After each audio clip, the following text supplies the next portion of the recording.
All right, let's get it. Welcome into the San Francisco 49ers Report right here on Chat Sports. I'm Chase Sr. Appreciate all of you for tuning into today's program, and it's all presented by Vincero Collective. I love their watches. See what I'm talking about by heading to VinceroCollective.com/chat. Site-wide, you can get 20% off of your order. I'm wearing this one right here. Their timepieces are absolutely awesome, just in time for the NFL offseason. So I do want to begin with this, and 49ers free agency rumors really going to start to ratchet up here over the next couple of weeks as free agency is set to begin in about a month. And the biggest free agent target that I'm interested in is Daron Payne, defensive tackle for the Washington Commanders. I believe that he's the perfect player for this scheme under new defensive coordinator Steve Wilks to really complement what this defense does well and also help out Nick Bosa. So we'll take a look at his player profile. We also have some important Niners coaching news to get to. But first, I want your feedback once more in the comment section.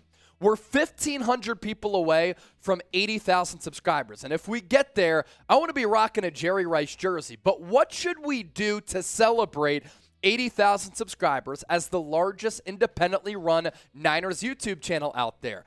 I was thinking 80 beers and a number 80 jersey. That's what we might do if you don't come up with a better suggestion. So let us know and have some fun with it down below in the comment section. We always love hearing from the faithful. And here you see the tallies of where we stand right now. How quickly can we get to the goated number 80? 1,500 people away from another great milestone. Appreciate all of your support. And, of course, if you want the best Niners coverage on YouTube, we bring you free shows every day, year-round, with no breaks. Going back to Daron Payne, some background on the player who I really like, and man, he's really put together an impressive NFL career to start since being a first-round pick, 13th overall in the 2018 NFL Draft out of Alabama. That's where he played his college football and won the 2017 College Football Playoff National Championship. Really good size at 6'2", 320.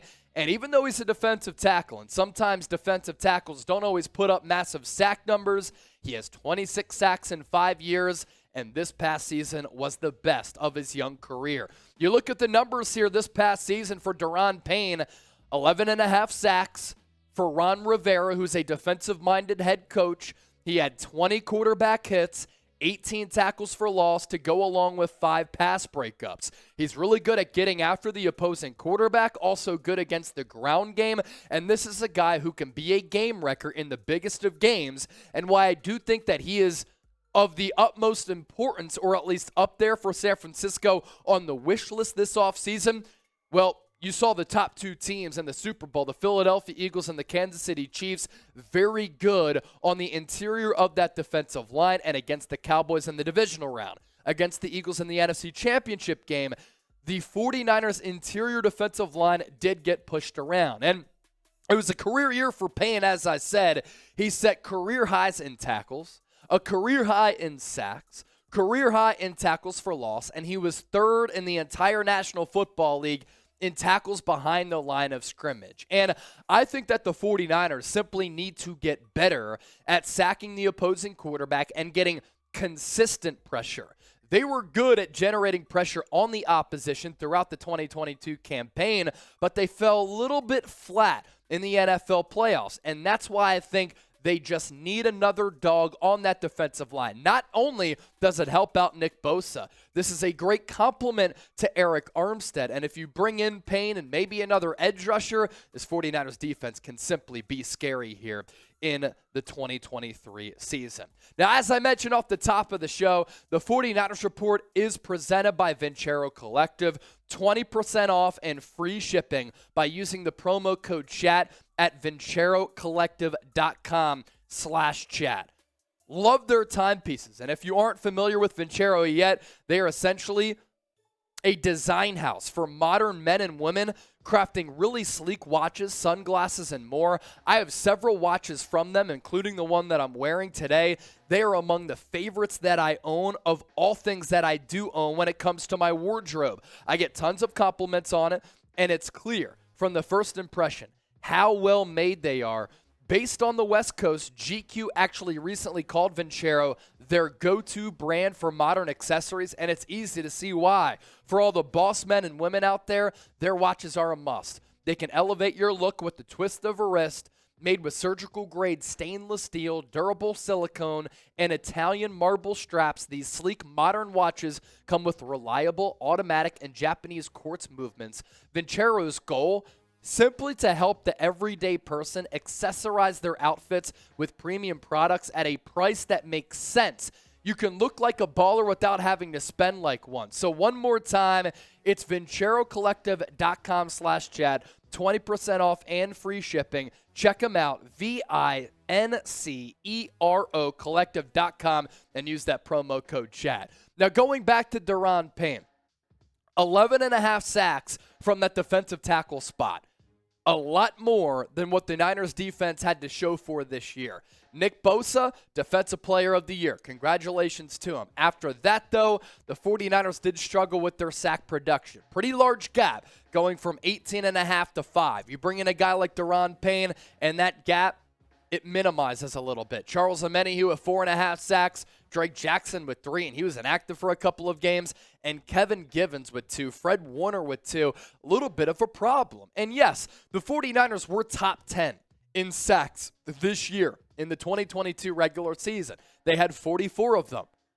But they were 26 sacks behind the league-leading Philadelphia Eagles. They have to get better in that category because you look at the top 2 teams on this list, they were the top 2 teams playing in the Super Bowl, Eagles and the Chiefs. And in today's pass-happy NFL era, you have to be able to generate that pass rush so opposing quarterbacks don't have time to slice you up. Now, how much will Daron Payne cost? Here's kind of a glimpse into what the price tag might be. He is not going to get Aaron Donald money, highest paid defensive player in the history of the NFL as of now, but Nick Bosa might overtake him at $31.5 million.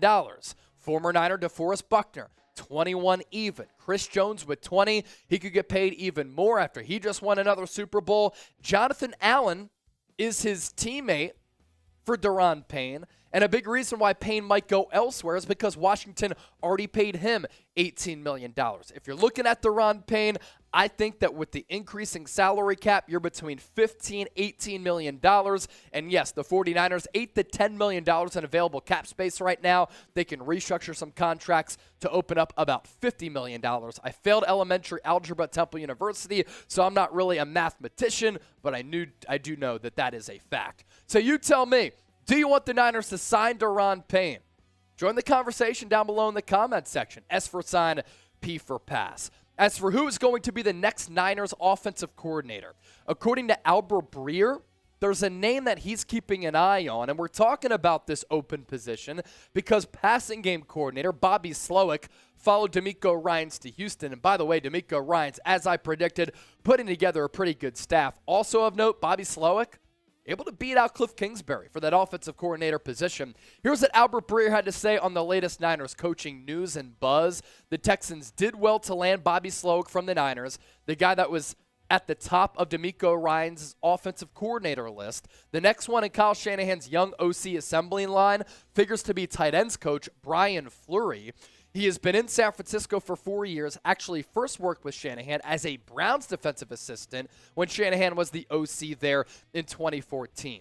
Now, obviously, anytime you lose a defensive coordinator, anytime you lose like a Mike McDaniel like the Niners did last year, it is a massive void to fill. But if you're going to put your trust in anybody to replace some of the coaches on his staff, I'm going to put that trust in Kyle Shanahan because he's picked the right ones. Robert Saleh, head coach. Mike McDaniel, head coach. DeMeco Ryans, a head coach.